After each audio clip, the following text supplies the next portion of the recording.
안녕하세요 여러분. 오늘 하루도 주님의 은혜와 평강이 여러분의 삶 가운데 가득하기를 축복합니다. 오늘 본문은 역대하 12장입니다. 르호보암은 왕위가 튼튼해지고 세력이 커지자 주님의 율법을 저버렸다. 온 이스라엘도 그를 본받게 되었다. 그들이 주님께 범죄한 결과로 르호보암 왕이 즉위한 지 5년째 되던 해에 이집트의 시삭 왕이 예루살렘을 치러 올라왔다. 그는 병거 1200대, 기병 6만 명, 거기에다가 이루 헤아릴 수 없이 많은 리비아와 숲과 에티오피아 군대를 이끌고 이집트에 쳐들어왔다. 시삭은 유다 지방의 요새 성읍들을 점령하고 예루살렘까지 진군하여 왔다. 그때 유다 지도자들이 시삭에게 쫓겨 예루살렘에 모여 있었는데 스마야 예언자가 르호보암과 지도자들을 찾아와서 말하였다. 주님께서 이렇게 말씀하십니다. 너희가 나를 버렸으니 나도 너희를 버려 시삭의 손에 내주겠다. 그러자 이스라엘 지도자들과 왕은 자신들의 잘못을 뉘우치고 주님께서는 공의로우십니다 하고 고백하였다. 주님께서는 그들이 이렇게 잘못을 뉘우치는 것을 보시고 다시 스마야에게 말씀을 내리셨다. 이렇게 잘못을 뉘우치니 내가 그들을 멸하지는 않겠으나 그들이 구원을 받기는 해도 아주 가까스로 구원을 받게 하겠다.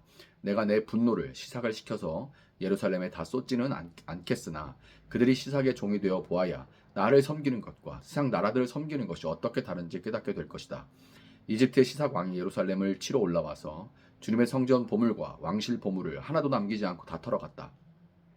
솔로몬이 만든 금방패들도 가져갔다. 그래서 르호보암 왕은 금방패 대신에 놋방패들을 만들어서 대궐 문을 지키는 경호 책임자들에게 주었다. 왕이 주님의 성전에 들어갈 때마다 경호원들은 그 놋방패를 들고 가서 경호하다가 다시 경호실로 가져오곤 하였다.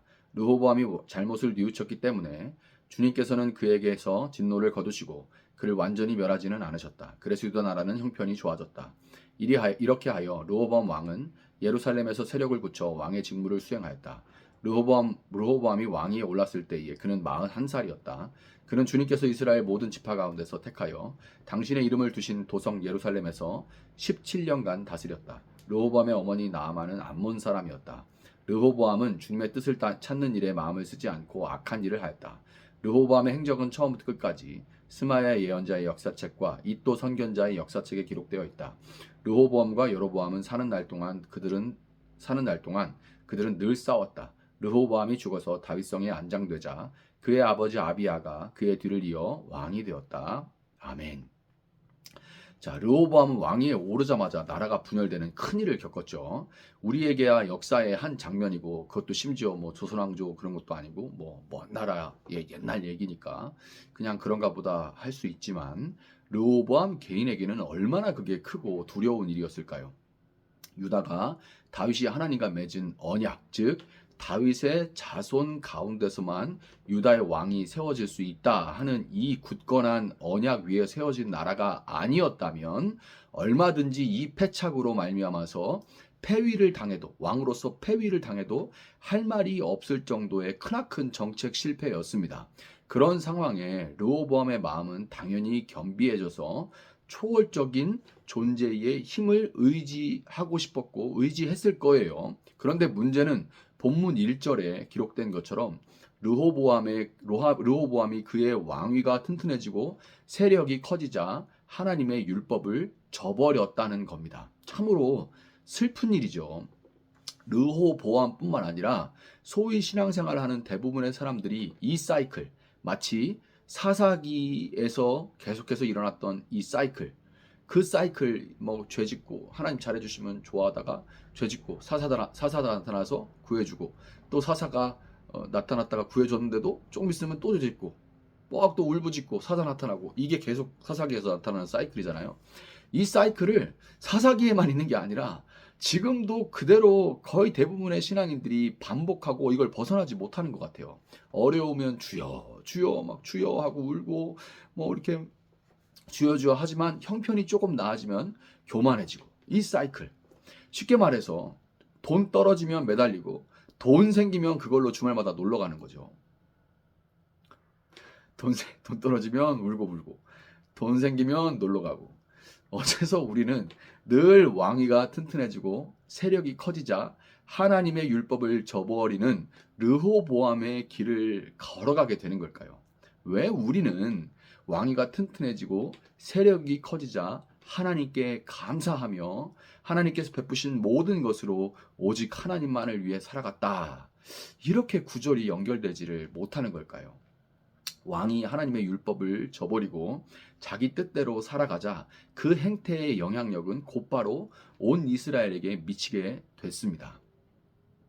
이게 이 역사서를 보게 되면, 성경에서 역사서를 보게 되면 우리가 착각하는 게 왕만 못됐다 이렇게 생각하게 되는데, 왕의 그 행태와 모습은, 영적인 상태는 그 당시 백성들의 상태를 그대로 반영하고 있는 대표적인 모습인 겁니다. 또 여기 보세요. 왕국이 분열할 때 다 이제 여로보암 따라가가지고 몇몇 제사장과 레위인을 빼놓고는 다 그냥 거기 머물죠. 그게 잘못됐다는 걸 알면서도 편한 게 좋은 거예요. 그냥 하나님 없어도 그 상태가 분열로 나타난 것뿐인 겁니다. 하나님이 그냥 르호보암 하나 보고서 열받아 이게 아니에요. 전반적인 유다와 이스라엘의 상황이 그런데 그런 모습이 이 왕을 통해서 나타나게 표현되는 것뿐이죠.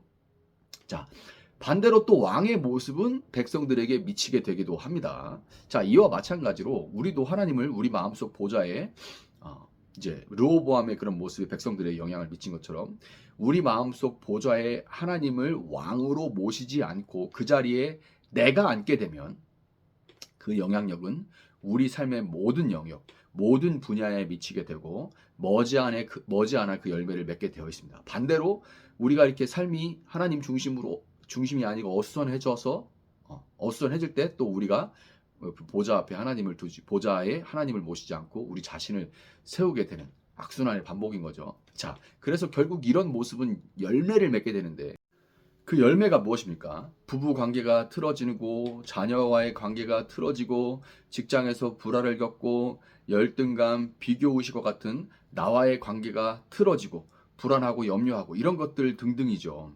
이런 열매를 주렁주렁 맺어가고 있는데 아무런 징계도 없이 잘 지내는 사람을 보면 우리는 바르게 신앙생활하는 것에 대해서 실망하거나 회의감에 빠지기도 하지만, 잠시 여러분 한번 멈춰서 생각해 봅시다. 여러분이 자녀가 있든 없든 만약 여러분의 자녀가 악한 열매를 맺을 게 뻔한 길을 걸어간다면 내버려 두시겠습니까?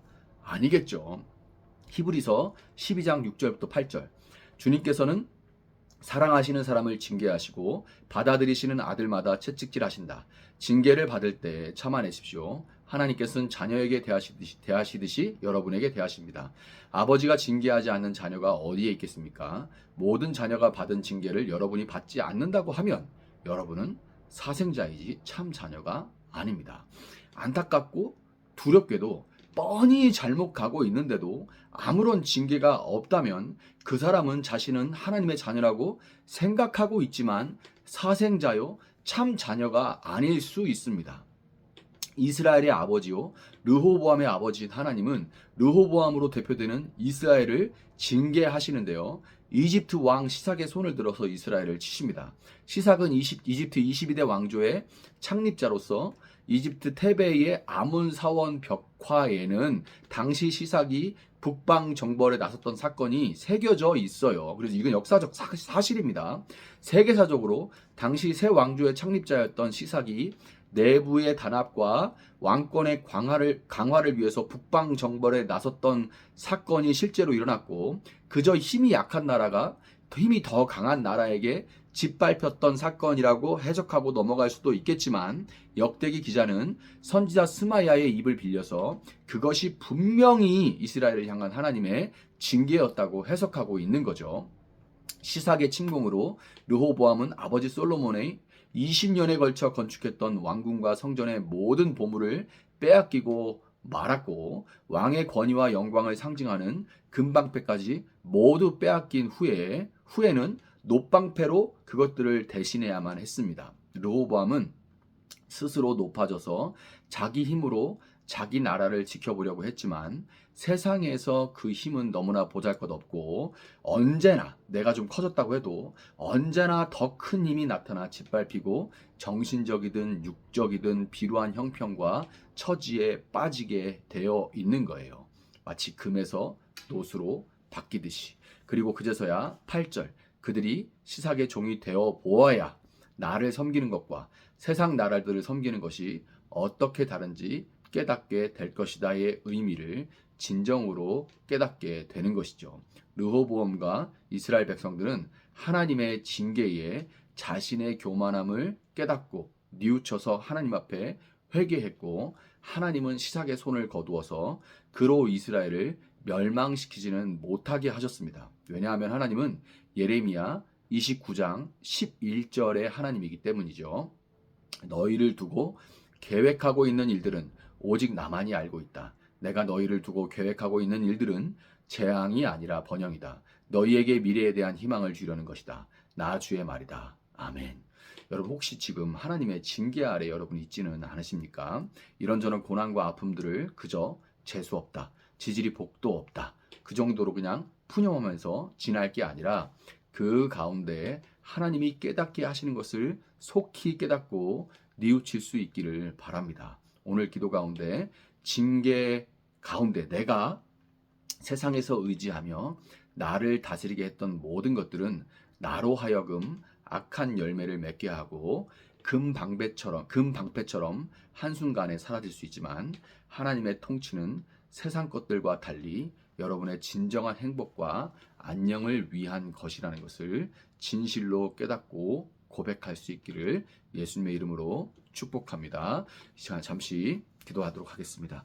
사랑하신 하나님 감사합니다. 오늘 또한 이 말씀을 주셔서 붙들고 기도할 수 있는 은혜를 주셔서 감사합니다. 세상에 너무나도 화려한 금방패와 같은 것들이 많습니다. 내가 그것들을 얻어서 만들어서 걸어두고 내 스스로의 권위와 내 스스로의 명예를 드높이고자 살아갈 때가 참 많습니다. 그러나 하나님 교만해질 때 그 모든 것들은 정말 시삭이 쳐들어와서 한순간에 빼앗겨버리고 그 모든 이루었던 것들이 한순간에 무너지는 것들을 우리가 보게 됩니다. 주님, 우리가 미련하여 이것을 직접 당하기 전에 혹은 당하고 있다면 빨리 깨닫게 하시고 직접 당하기 전에 지혜롭게 깨달아 늘 하나님 앞에 먼저 의지할 수 있는 저희들 될 수 있도록 주님 도와주시기를 원합니다.